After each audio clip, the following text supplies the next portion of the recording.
अस्सलाम वालेकुम दोस्तों, अल्हम्दुलिल्लाह नसीराबाद शहर में तव्हांखे हाणे मिलंदा हैदराबाद जा स्पेशल बिस्कुट। तव्हांखे बाक़ाइदा स्पेशल बिस्कुट हाणे तव्हांखे जमील बेकर्स जे नाले सां हैदराबाद जा स्पेशल बिस्किट तव्हांखे मिलंदा। तव्हां हिकिड़ो दफ़ो अची विज़िट कयो, पंहिंजी ख़रीदारी कयो, हिकिड़े पैकेट जी ख़रीदारी कयो, पोइ इंशाल्लाह तव्हां पाण जमील बेकर्स जे दुकान खे हिते नसीराबाद शहर में ॻोल्हींदव पाण।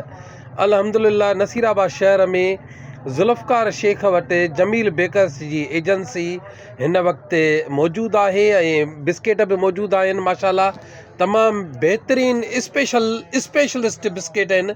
तव्हां हिकिड़ो दफ़ो ख़रीदारी कयो ऐं बिस्किटनि जी टेस्ट कयो, माशाल्लाह तव्हां पोइ पाण उन बिस्किट खे ॻाईंदव। माशाल्लाह ही तमामु बहितरीन बिस्कुट आहे।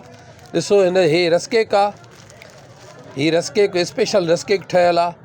ॿियो इन खां अलावा ही बिस्किट आहिनि मुकमल, ही सभु 10-10 रुपए वारा बिस्किट आहिनि। ॿिया इन में 5 रुपए वारी रेंज जा बि बिस्किट आहिनि। सो ही तमामु बहितरीन स्पेशल असां पाण ख़ुदि हिन वक़्तु टेस्ट कई आहे। सो ही तमामु बहितरीन जमील बेकर्स हैदराबाद जी कंपनी जा बिस्किट नसीराबाद शहर में हाणे तव्हांखे मिली सघंदा। हिकिड़ो दफ़ो ज़रूरु विज़िट कजो ऐं शहर में विच शहर में दुकान आहे, तव्हां अची ज़रूरु विज़िट करे ऐं ख़रीदारी कजो। जमील बेकर्स जा स्पेशल बिस्किट बहितरीन बिस्किट आहिनि दोस्तो।